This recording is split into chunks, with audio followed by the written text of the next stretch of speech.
Bismillahirrahmanirrahim. Assalamualaikum warahmatullahi wabarakatuh. Alhamdulillah, alhamdulillahi rabbil alamin, wa bihi nasta'in wa ala umuri dunya waddin. Wassalatu wassalamu ala nabiyyina Muhammadin wa ala alihi wa sahbihi ajma'in, amma ba'du. Allahumma alimna ma yanfa'una wa zidna ilman. Yang saya hormati pengurus DKM Masjid JGC Jamaah Salat Maghrib yang dirahmati oleh Allah Subhanahu wa taala. Pada maghrib kali ini kita akan membahas tentang asbabut tayammumi, sebab-sebabnya bolehnya bertayamum. Asbabut tayammumi awil a'zari al-mubihati lahu hiya ma yali.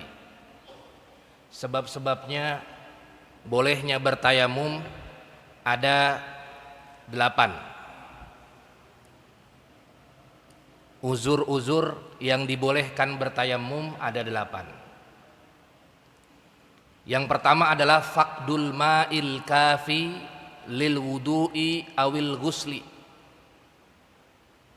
Tidak ditemukannya air, baik itu untuk berwudu atau untuk mandi. Maka kalau tidak ditemukan air untuk berwudu atau untuk mandi, maka dia boleh bertayamum. Dalam Al-Quran dikatakan falam tajidu ma'an fatayammamu sa'idan thayyiba. Dan apabila engkau tidak menemukan air, maka hendaklah bertayamum dengan debu yang suci. Hasban bi allam yajid ma'a aslan aw wajada ma la yakfihi. Jenis seperti ini adalah yang pertama, dia memang tidak ada atau tidak ditemukan air sama sekali. Yang pertama, jadi nggak ada sama sekali air. Yang kedua, au wajada ma'an la yakfihi. Ada air tapi tidak cukup.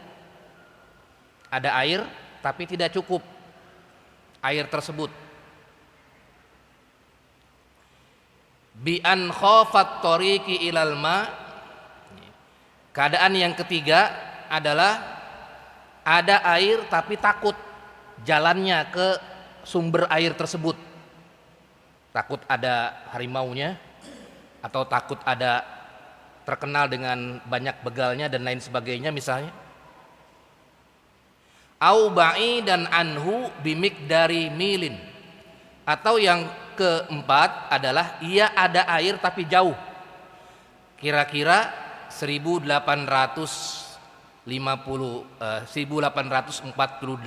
ya, zira'in, langkah. Atau kalau di ini kan au biqadri mailain, atau seukuran 2 mil. Ada air tapi 2 mil lagi baru ada. Sumber mata airnya jauh 2 mil.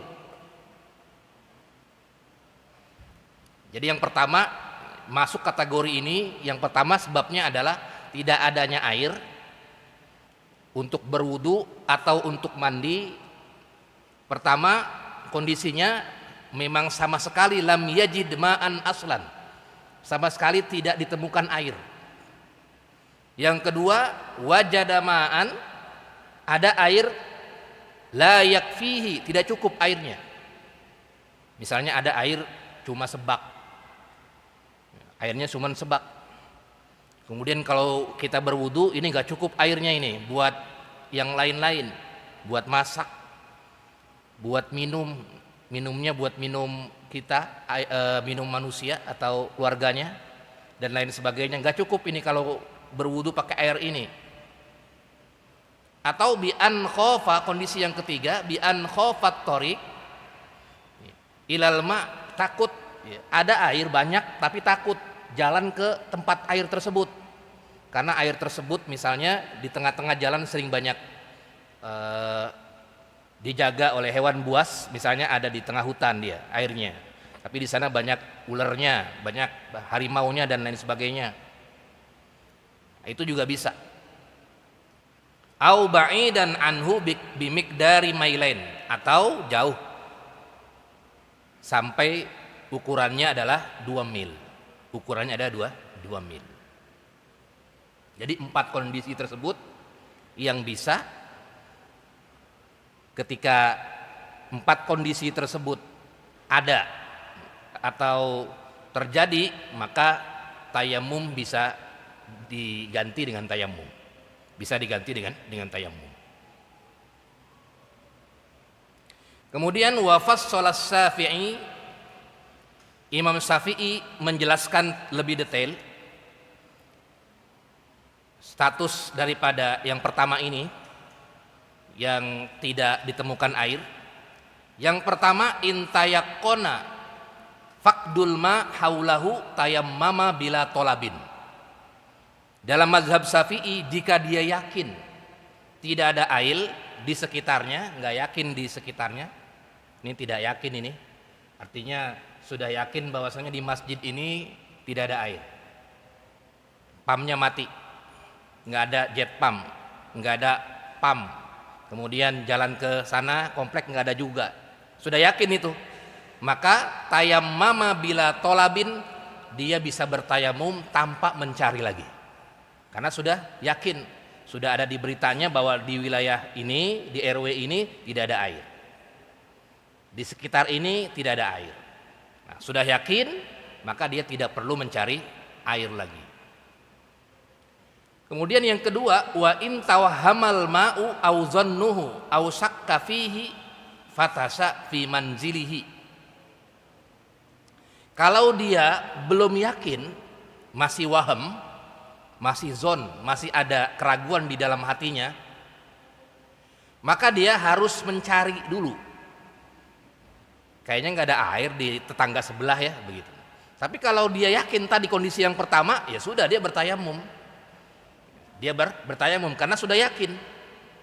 Berdasarkan misalnya berita ya, bahwasanya di RW sini sudah tidak ada air karena pumpnya mati, misalnya, atau kering dan lain sebagainya, sudah yakin itu. Tapi kalau dia belum yakin, nomor 2 ini posisinya, maka fattasa fi manzilihi, maka dia perlu mencari dulu, perlu disurvei dulu keyakinan tersebut, supaya kebimbangan tersebut supaya naik menjadi yakin,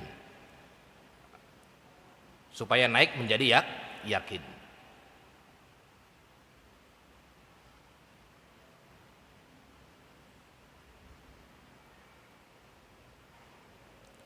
Kemudian yang selanjutnya adalah nisyanul ma'i. Walau nasiyal ma'u fi rihlihi fatayammama wa shalla. Kalau misalnya dia lupa, artinya ketika dia melakukan tayammum, dia lupa bahwasanya ada air di rumahnya yang dia simpan yang cukup untuk berwudu, tapi lupa dia. Akhirnya dia bertayamum, wa shalla, kemudian dia sholat, summa tazkurul ma'a, kemudian baru ingat dia, baru ingat air, oh iya tadi saya nyimpen air yang cukup buat berwudu. Fil waqti ba'da'an faragha minas sholati, tapi dia sudah selesai sholatnya, tapi masih ada waktunya. Maka masih ada waktunya, maka menurut mazhab Syafi'i dia mesti i'adah. Dia mesti i'adah. Dia mesti mengulang sholatnya. Dia mesti mengulang sholatnya. Artinya karena sudah ada air tapi masih ada waktunya. Masih kelihatan waktunya. Misalnya ada airnya jam 12 begitu. Dia ketika nggak ingat, lupa. Ketika lupa, ya, kemudian nggak ada air, ya udah dia tayamum. Nah, selesai dah itu sholatnya, kemudian jam 1 dia baru ingat, oh iya tadi saya lupa, rupanya saya nyimpan air banyak. Nah, maka menurut mazhab Syafi'i dia perlu i'adah ulang. Dia perlu i'adah ulang. Dikiaskan dengan orang ketika lupa, ketika lupa misalnya dalam sholatnya menghadap kiblat, tahu-tahu dia menghadapnya ke arah timur, ke arah selatan, itu kan termasuk syarat sholat. Tapi ketika dia masih ada waktu sholat, belum habis waktu sholatnya, maka diiadah ulang. Dia diiadah ulang. Tahu-tahu jam 1:30, oh iya, saya tadi sholatnya menghadapnya bukan ke arah kiblat, tapi menghadapnya ke arah selatan atau menghadapnya ke arah utara, saking terburu-burunya dan lain sebagainya, atau error kompasnya dan lain sebagainya. Akhirnya dia harus iadah ulang, dia ngulang sholatnya. Kenapa? Karena istiqbalul kiblah, menghadap kiblat merupakan syarat. Kemudian yang ini, yang air, ya, karena air itu sudah ditemukan dan air itu merupakan salah satu syarat untuk melakukan sholat dengan cara berwudu dengan air. Adapun kalau tadi tayamum, sudah tayamum karena dia sudah ketemu airnya, maka karena masih ada waktunya, maka dia iadah ulang. Ini menurut mazhab Syafi'i. Berbeda dengan mazhabnya Imam Ahmad, tidak perlu ulang, ya, tidak perlu mengulang sholatnya kalau dia sudah bertayamum, walaupun dia sudah menemukan air pada waktu sholat tersebut, pada waktunya, sholatnya masih ada waktunya. Kemudian yang kedua, tadi yang pertama adalah sebab-sebab boleh bertayamum. Itu yang pertama tadi faqdul ma, tidak ada air. Nah yang kedua adalah faqdul qudrah ala isti'malil ma, dia tidak mampu menggunakan air. Ada air tapi tidak mampu menggunakan air. Kalau yang pertama tadi tidak ada air. Nah yang kedua ada airnya tapi tidak mampu menggunakan air tersebut. Kenapa dia tidak mampu? Tidak mampu menggunakan air tersebut. Yang pertama sebabnya dia al-marad, sakit. Dia nggak bisa kena air. Kalau kena air maka sakitnya semakin parah. Maka dalam kondisi tersebut maka dia boleh bertayamum. Ada air banyak nih, di masjid ada banyak, di rumah juga banyak. Tapi kalau dia kena air maka dia alergi air, diponis oleh dokter alergi air, maka dia akan kambuh penyakitnya dan menyebabkan dia akan misalnya meninggal atau misalnya sakit yang lebih parah, maka dia boleh bertayamum. Atau misalnya dia luka di bagian anggota tubuhnya, ketika anggota tubuh yang digunakan untuk berwudu, tangannya dia luka, kemudian mukanya dan lain sebagainya. Kalau kena air maka lukanya semakin parah, maka dia boleh bertayamum. Faqdul qudrah ala isti'malil ma, dia ada air tapi tidak mampu menggunakan air tersebut, tidak bisa menggunakan air tersebut, maka dia boleh bertayamum. Dia boleh bertayamum. Nah ini cerita terkait hadis Nabi Muhammad SAW yang sudah pernah disebutkan. Ada seorang sahabat yang sakit, kemudian bertanya kepada sahabat lain, bagaimana saya sedang sakit ini, apakah saya boleh bertayamum? Kemudian kata sahabat yang lain, tidak boleh karena masih ada air. Akhirnya sahabat tersebut menggunakan air padahal dia dalam keadaan sakit. Akhirnya meninggallah itu gara-gara dia tersentuh atau terkena air tersebut. Akhirnya penyakitnya parah dan meninggal. Kemudian kejadian itu dilaporkan kepada Rasulullah SAW. Apa kata Rasulullah? Keluarlah hadis bagi orang yang sakit yang tidak mampu menggunakan air, maka dia boleh bertayamum. Boleh bertayamum.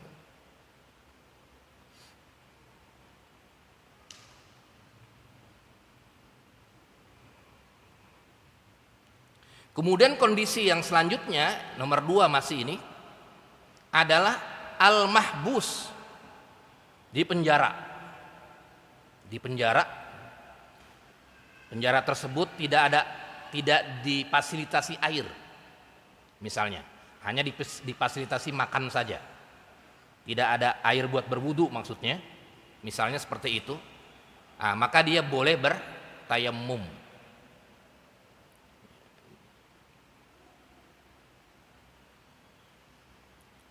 atau dia terkurung di sebuah tempat yang tidak ada airnya, apa di goa atau di tempat yang tidak ada airnya, yang tidak bisa dia bergerak, terhimpit misalnya, maka dia dalam keadaan tersebut boleh bertayamum. Dia boleh bertayamum. Kemudian yang selanjutnya adalah yang ketiga ini, al-hajatu ilal ma fil hali awil mustaqbal. Al-hajatu ilal ma fil hali awil mustaqbal. Lil mar'i at-tayammum iza taqada aw yuzanna walau fil mustaqbal annahu yahtaju lil ma ihtiyajan muaddiyan ilal halaki aw saddatil aza bisababi atsin hayawanin muhtaramin syar'an. Ada air, tapi air tersebut airnya banyak, tapi air tersebut dibutuhkan untuk sekarang ini awil mustaqbal atau minimal yang waktu terdekat. Karena air tersebut digunakan untuk makan atau untuk minum anggota keluarganya dan untuk hewan-hewan ternaknya. Ada sekolah mini air, tapi air tersebut digunakan untuk makan, untuk minum keluarganya dan juga untuk minum hewan-hewan ternaknya. Dan kalau ia menggunakannya maka tidak cukuplah air tersebut, sedikit jadinya, kolamnya sedikit, hanya cukup buat minum keluarganya dan hewan-hewan yang ternak begitu, hewan-hewan yang ternak bisa babi atsin hayawanin muhtaram, misalnya hewan tersebut kehausan, kemudian keluarganya juga kehausan, maka dalam kondisi tersebut maka dia boleh melakukan tayammum dengan syarat tadi, dengan syarat dia tidak cukup airnya. Jadi kondisi airnya tidak cukup, artinya cukup hanya buat dia keluarganya, kemudian buat ternak-ternaknya untuk minum. Setelah itu dia tidak ada lagi buat yang lainnya. Air tersebut sudah habis. Maka dalam kondisi tersebut dia bisa bertayamum. Dia bisa bertayamum. Ini yang terdapat uzur ya, terdapat uzur. Kemudian yang selanjutnya adalah al-khaufu min talafil mal lau talabal ma. Ini yang terjadi perbedaan pendapatnya. Ia takut ketika mencari air maka hartanya akan talafil ma, rusak, hilang kalau dia mencari air. Airnya jauh misal. Atau butuh masakoh sadidah, butuh tempuh jarak yang lumayan jauh, sehingga kalau ditinggalkan itu rumahnya, tempat tinggalnya, ada hewan ternaknya di sana dan lain sebagainya, maka bisa hilang, dimalingin orang atau dan lain sebagainya. Maka di sini terjadi perbedaan pendapat para ulama, apakah boleh atau tidak. Qalal Malikiyah, mazhabnya Imam Malik berkata, ya tayammamul qadiru ala isti'malil ma min hadirin aw musafirin idza khafa talafa ma'in malin zibalin sawaun akana lahu am li ghairihi. Kalau menurut mazhab Imam Malik dia boleh bertayamum walaupun ada air di kampung sebelah, dia boleh bertayamum kalau misalnya dia sedang posisi rumahnya tidak dijaga orang, ternaknya tidak dijaga orang. Kalau dia mencari ke kampung sebelah maka tidak ada yang menjaga rumahnya. Berbeda dengan zaman sekarang ya. Kalau zaman sekarang mah sudah ada dikuncinya, sudah atau ada satpamnya atau banyak orang zaman sekarang mah. Tapi kalau di zaman dulu beda. Di zaman dulu itu beda. Kalau misalnya di zaman dulu itu kalau tinggal di daerah-daerah pedalaman, daerah-daerah gurun dan lain sebagainya, hanya beberapa orang saja. Nah itu kalau dia ditinggalkan ke kampung sebelah jaraknya jauh. Nah itu akan berakibat nanti hartanya hilang atau ternaknya hilang dan lain sebagainya, maka dia bisa uzur tayammum. Nah ini yang beda kondisinya ya antara zaman dulu dengan zaman sekarang. Kalau zaman sekarang mah tinggal dikunci saja rumahnya, digembok rumahnya, kita pergi seharian juga tidak masalah. Kalau sekarang cari di kampung sebelah, wudhu di kampung sebelah, sholatnya di kampung sebelah, nah, itu tidak masalah. Tapi kalau di zaman dulu yang sulit, yang tidak ada motor, tidak ada mobil dan lain sebagainya, yang ke kampung sebelah bisa membutuhkan waktu berjam-jam bahkan berhari-hari, maka dia bisa bertayamum walaupun di kampung sebelah ada airnya. Bisa jadi karena jaraknya jauh atau karena takut di hartanya yang ditinggalkan itu, baik hewan ternaknya dan lain sebagainya, tidak bisa dijaga karena gara-gara dia mencari air di tempat yang sebelah. Wabihi qala Syafi'iyah, dan ini juga pendapat Imam Syafi'i juga. Wa qala al-Hanabilah, sedangkan Imam Ahmad wal Hanafiyah dan Imam Abu Hanifah tetap dia mengatakan tidak boleh. Artinya harus dia mencari air tersebut. Apalagi kalau yakin kalau dia kampung sebelah itu ada airnya, dan yang penting sesuai dengan tidak terlalu jauh jaraknya. Kalau tadi Abu Hanifah kan 2 mil itu lumayan jauh, 2 mil itu lebih dari 2 kilo ya. 2 kilo sama mil itu beda banget, kira-kira 5 kilo lah, 4 kilo, 5 kilo, 2 mil itu berarti lumayan jauh. Dari sini ke Bekasi kalau jalan kaki lumayan jauh.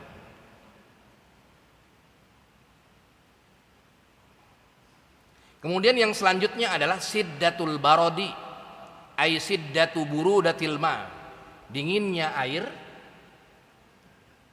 Dingin air tersebut kalau digunakan, maka dia bisa menjadi sebab uzur boleh bertayamum.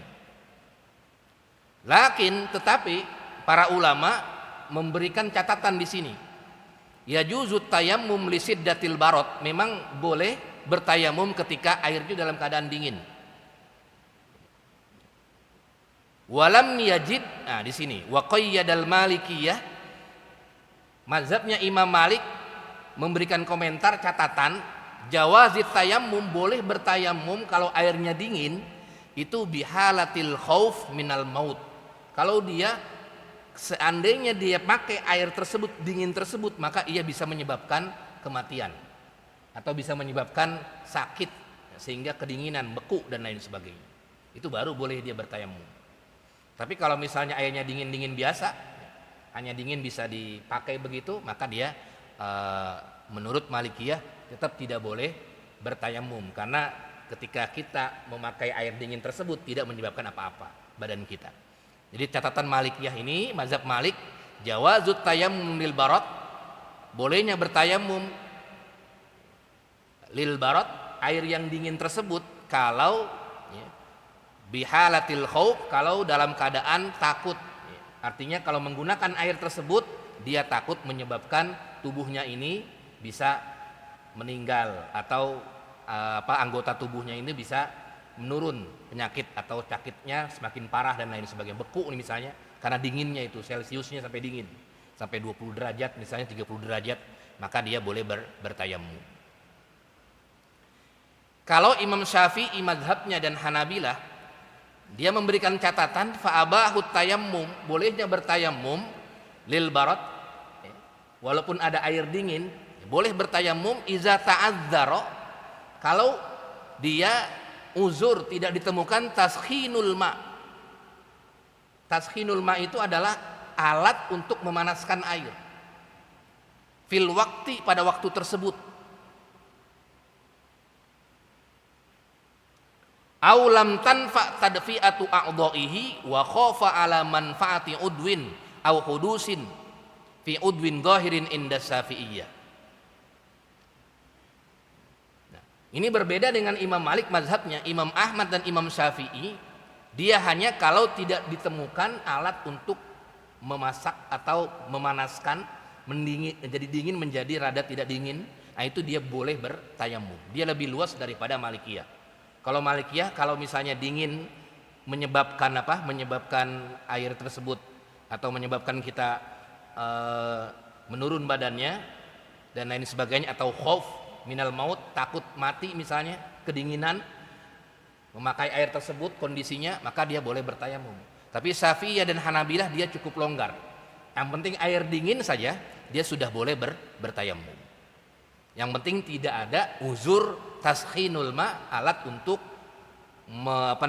mengurangi kedinginan tersebut atau pemanak. Misalnya kalau ada pas istilahnya, kalau ada api misalnya, kemudian yang tadi dingin rada dimasak dulu sebentar supaya tidak dingin, nah itu baru tidak boleh. Tapi kalau tidak ada seperti itu, misalnya kita di mana tuh, di daerah yang di utara itu, nah itu kan cukup dingin itu. Kalau orang yang tidak mampu menahan kedinginan, nah dia boleh bertayamum. Tapi apakah ada di sana debu dan lain sebagainya, wallahu alam juga. Itu butuh kajian juga. Kalau misalnya di sana kan es semua itu, es semua ininya, apa namanya, tanahnya udah nggak ada tanah lagi, es semua. Nah itu bisa digunakan bertayamum. Kalau beda dengan Malikiyah tadi, ya, kalau Syafi'iyah dan Hanabilah dia lebih longgar. Yang penting air dingin saja, kita ke puncak ya, misalnya, kemudian subuh-subuh itu dingin banget airnya, nggak kuat kita kedinginan, maka dia boleh bertayamum. Nanti rada longgaran dikit. Berbeda dengan Malikiyah tadi, nah, kalau hanya segera dingin-dingin saja, dia tidak bisa bertayamum. Dia harus tetap berwudu dengan air tersebut, walaupun dingin, karena hakikatnya dia tidak menyebabkan kematian, atau tidak menyebabkan badan kita menjadi sakit dan lain sebagainya. Kemudian yang selanjutnya, ini juga yang terjadi perbedaan pendapat para ulama, faqdu alatil ma, tidak adanya alat untuk mengambil air. Misalnya sumur. Kalau di padang pasir tuh misalnya sumur sampai 5 meter, 7 meter misalnya, airnya di situ. Tapi nggak ada buat dalwin, nggak ada buat mengambil air tersebut. Hilang misalnya, dicuri orang, kerekannya dicuri orang dan lain sebagainya, sedangkan waktu sudah pengen habis nih. Maka ya tayammamu man lahu qudratun ala isti'malil ma. Maka dia boleh bertayamum isti'mal menggunakan menggunakan debu tadi, karena tidak mampu menggunakan air, karena faqdu alatil ma. Alatnya itu hilang, enggak ditemukan. Walakin lam yajidu man yanawaluhu iyyahu aw lam yajid alatan min habwin aw dalwin. Dia nggak ada alatnya, baik itu tambang talinya atau embernya, tapi iza khofa khurujul waqt, dia takut keluar sudah habis waktunya, waktu sholatnya sudah habis.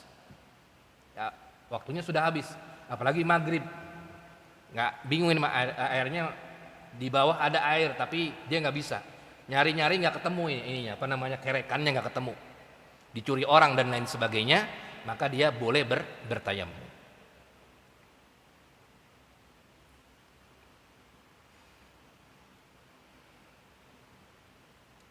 Kemudian yang selanjutnya adalah al-khaufu min khuruji waqti sholati. Ini terjadi perbedaan antara Syafi'iyah dan Hanabilah. Takut keluar sudah habis waktu sholat.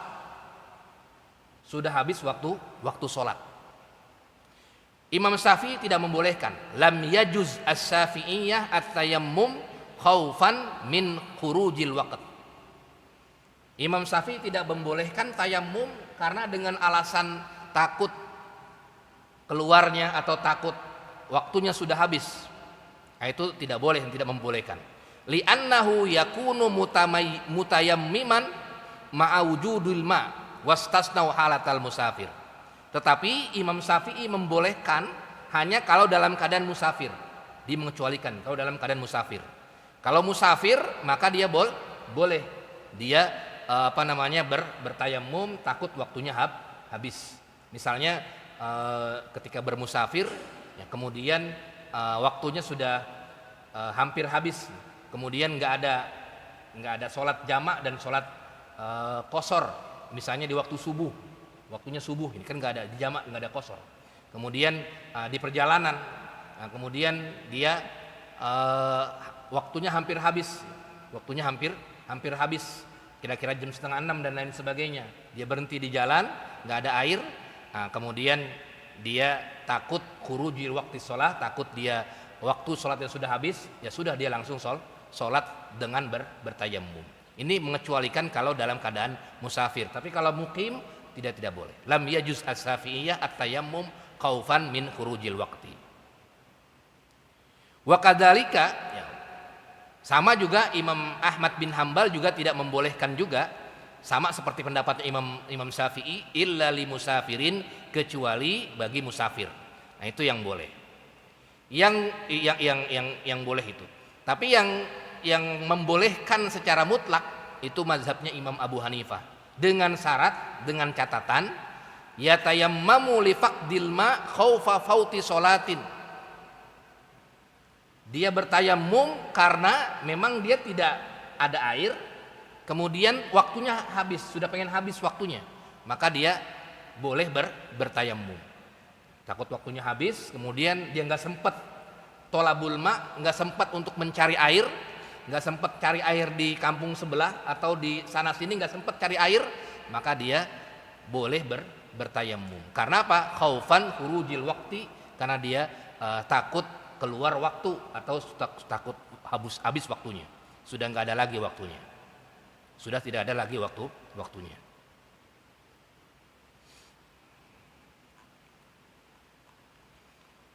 Kemudian yang selanjutnya adalah al-mukrih, dalam keadaan dipaksa. Dia dipaksa. Artinya ada orang yang memaksa dia.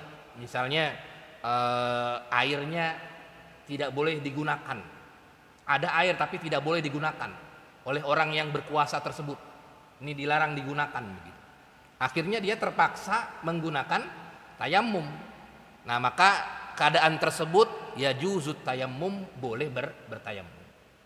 Walaupun itu ada air, tapi dia tidak mampu untuk menggunakan air tersebut karena dipaksa untuk menggunakan istimalu at-turab, menggunakan tanah atau debu.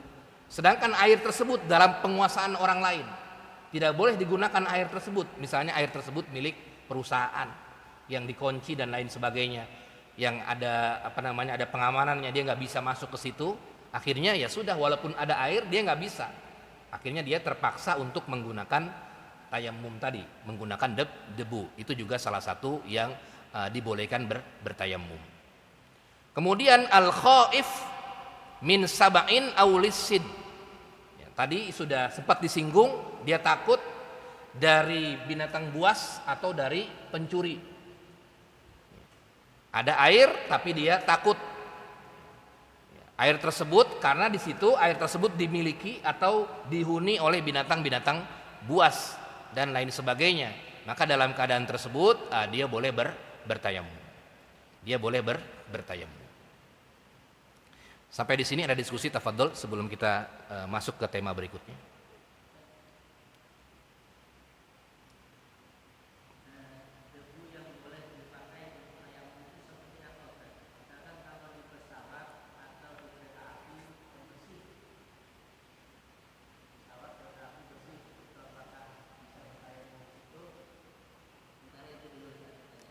Iya. Terkait dengan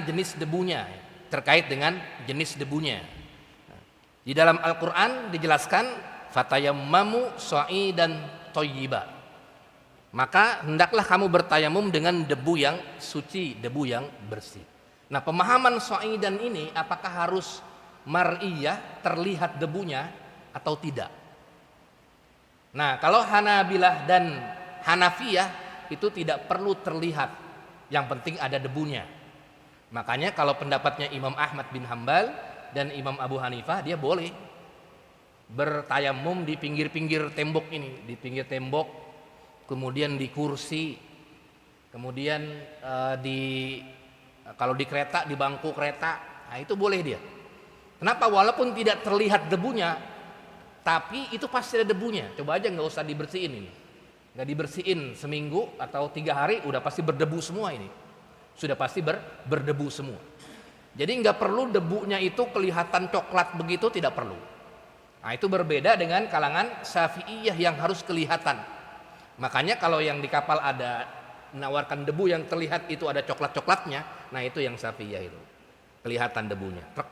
Kemudian dia memakai untuk bertayamum. Jadi kalau kalangan Syafi'iyah itu tidak bisa dia berdebu di pinggir-pinggir tembok begini, di kursi tidak. Yang ada adalah mazhab Imam Ahmad dan juga mazhabnya Abu Hanifah. Jadi kalau di kereta itu, misalnya dalam perjalanan dari Jakarta ke Surabaya misalnya, kemudian di kereta tersebut tidak ada air. Ada air, memang air ada di kamar mandi, tapi air tersebut hanya cukup untuk MCK, untuk buang air kecil dan juga buang air besar. Tak begitu, hanya sedikit saja airnya, dan nggak bisa buat berwudu, hanya cukup buat hanya cukup buat MCK dan BAB saja, dan itu juga masih pakai tisu begitu kan, artinya benar-benar sedikit begitu, kecuali yang eksekutif mungkin.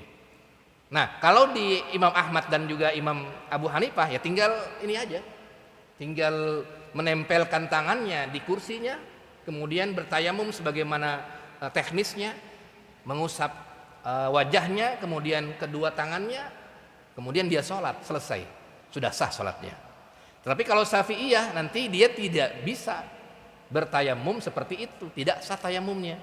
Nanti ada bahasan nyebabnya, bab Faqidut Tahurain. Kalau dalam bahasanya adalah ketika tidak ditemukan air atau tidak ditemukan debu, apa yang harus dilakukan.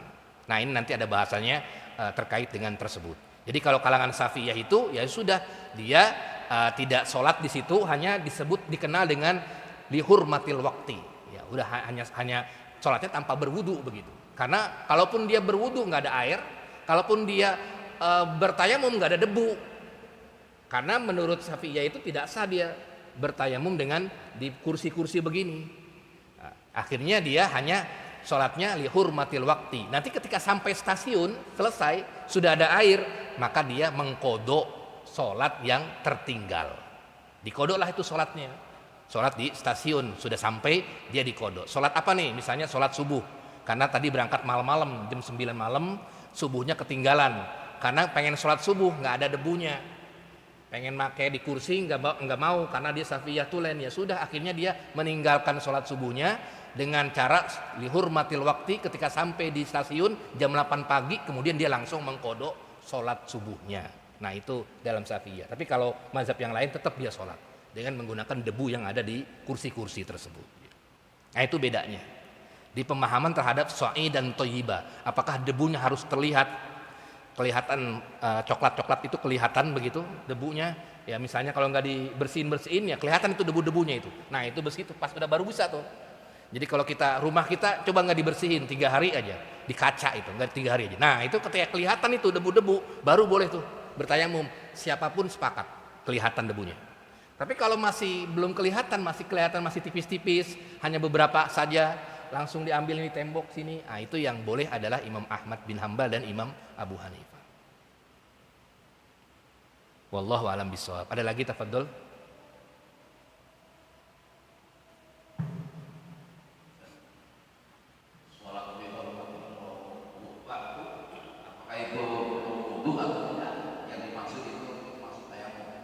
Iya, itu yang lihurmatil waktu itu nggak artinya dia tidak. Kenapa dia lihurmatil waktu? Karena memang dia nggak bisa sholat, sholatnya nggak sah, kan dia nggak ada airnya nggak ada. Kemudian apalagi debunya nggak ada. Bagaimana mau sholat? Kan syarat sholat itu harus suci. Ya, dengan cara apa? Bersuci dengan berwudu, baik itu dengan air, nggak ada airnya, dengan debu nggak ada juga. Gitu. Ya sudah, akhirnya dia kalau dalam Syafi'iyah dia ijtihad namanya lihurmatil waktu.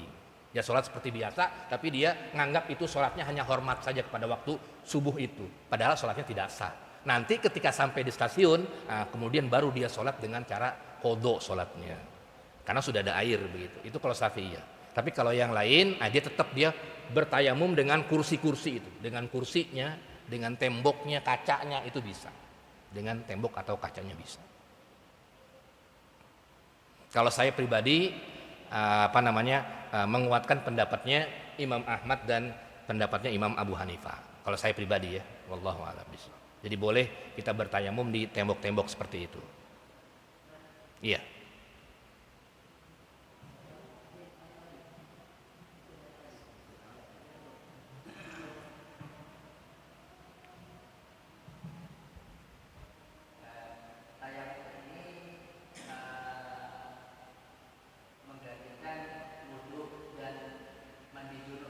Iya betul.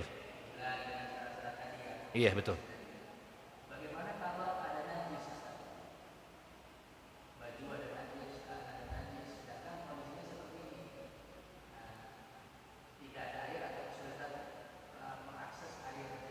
Nah itu bagaimana mengenai sholatnya? Iya. Bagaimana kalau misalnya badan kita ya atau pakaian kita ada najisnya, kemudian tidak ada air, apakah boleh dengan debu begitu ya? Oh, kalau yang jelas memang kalau ada air jelas ya. Kalau ada najisnya harus dibersihkan dengan air tersebut. Kalau ada najisnya, karena cara-cara membersihkan najis yang sudah kita jelaskan kalau tidak salah di pertemuan sebelumnya ada beberapa cara itu. Kalau Syafi'iyah itu dan Hanafiyah dan Imam Ahmad itu memang sedikit ya, ada dengan air ya. Kemudian yang paling banyak itu adalah Imam Abu Hanifah sampai dengan 12 cara. Di antaranya hanya dengan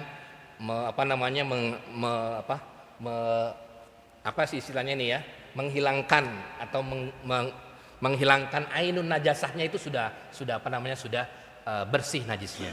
Itu kalau Imam Abu Hanifah ya. Tapi menurut saya, pertanyaannya apakah debu tersebut bisa digunakan untuk membersihkan najis begitu ya? Bisa digunakan untuk membersihkan najis? Menurut pendapat saya, wallahu a'lam bishawab, bisa. Sebagai badal daripada kalau tidak ada air. Kalau tidak ada air. Nanti kita akan mungkin di pertemuan yang akan datang saya akan kaji dalilnya. Tapi setahu saya itu boleh. Kalau tidak ada air sama sekali, kemudian dia pengen sholat, kemudian ada najisnya, kemudian dia nggak ada air, maka yang dilakukan adalah bertayamum. Kemudian ada najisnya, dan najis tersebut harus dibersihkan juga. Dengan cara apa? Dengan debu tadi juga. Artinya dia dibersihkan saja dengan debu tersebut, dengan mengganti daripada air yang tidak ada. Karena bagaimanapun juga air itu bisa diganti, air wudhu bisa diganti dengan tayamum, dengan debu. Pun sama ketika mandi junub bisa diganti dengan tayamum. Nah, pun sama ketika tidak ada air, maka bisa juga diganti dengan debu. Wallahu a'lam bishawab. Jadi bisa diganti dengan debu menurut saya. Ada lagi tafadhol? Termasuk istinja. Istinja itu kan bisa dengan batu ya. Kalau istinja bisa dengan batu.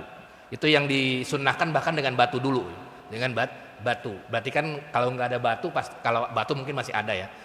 Dengan batu. Kan ada dengan batu, ada dengan air. Jadi dengan batu kalau istinja ya. Dengan batu.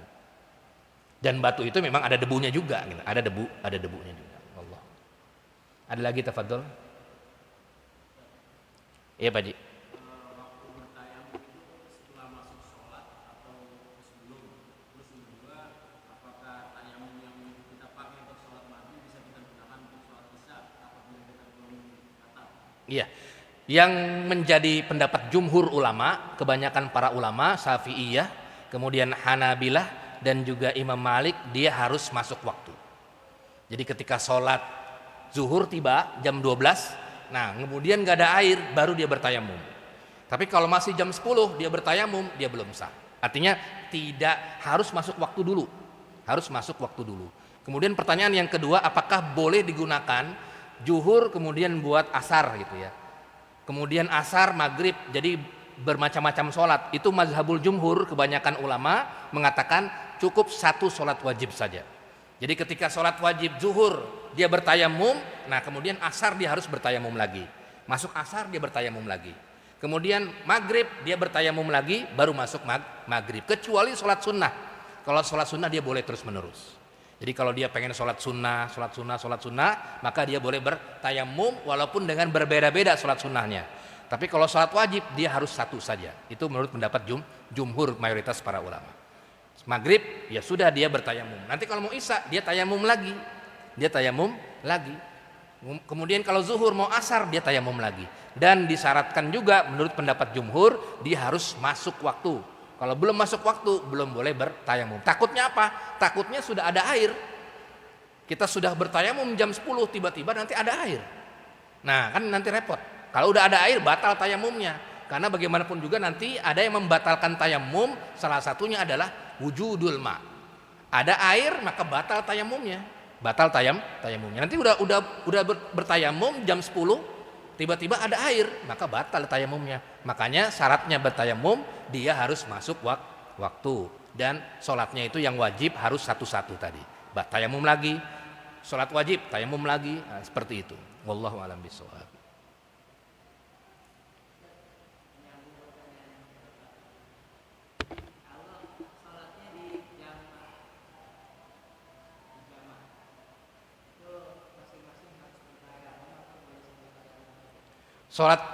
Sholatnya dijamak. Kalau dijamak berarti dia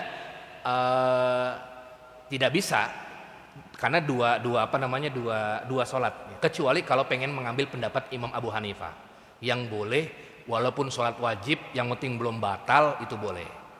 Ya misalnya kalau kita mengambil pendapatnya Imam Abu Hanifah, sholat zuhur bertayamum dia, kemudian sholat asar belum ada air juga, ya belum batal tayamumnya, ya sudah dia nggak perlu tayamum lagi. Kalau menurut pendapatnya Abu Hanifah, berbeda dengan jumhur, satu sholat wajib dia hanya satu. Jadi kalau sholat jamak itu berarti dia bisa dengan tidak menjamaknya, artinya sholatnya tidak dijamak begitu ya, atau dengan cara dia mengambil pendapatnya Imam Abu Hanifah yang bisa satu tayamum, bisa berbagai macam sholat, bisa zuhur, bisa asar. Itu bukan pendapat jumhur, tapi bukan pendapat jumhur. Ada lagi, tafadhol. Makanya nanti kan ada bahasannya, apakah di afdolnya di jamak, di qashar, itu nanti bahasanya ke situ. Ada yang mengatakan yang lebih afdol tidak di qashar, yang lebih afdol tidak di jamak dan lain sebagainya. Itu nanti bahasannya ke situ.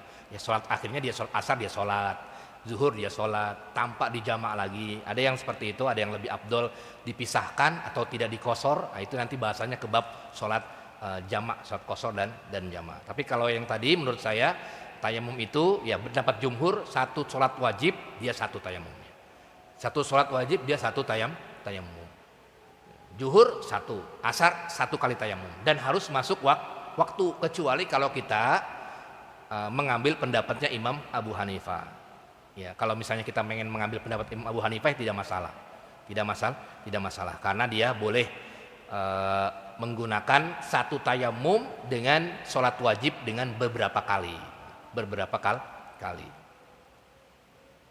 Ada lagi, tafadhol.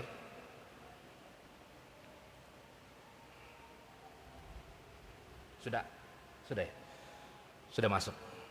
Baik, nanti kita akan lanjutkan di pertemuan yang akan datang terkait dengan hal-hal yang membatalkan tayamum dan juga faqidut tahurain, terkait tema kondisi tidak ada air maupun tidak ada debu. Mudah-mudahan bermanfaat. Sama-sama kita akhiri dengan membaca doa kafaratul majlis. Subhanakallahumma hamdika asyhadu an la ilaha illa anta astaghfiruka wa atubu ilaik. Assalamualaikum warahmatullahi wabarakatuh.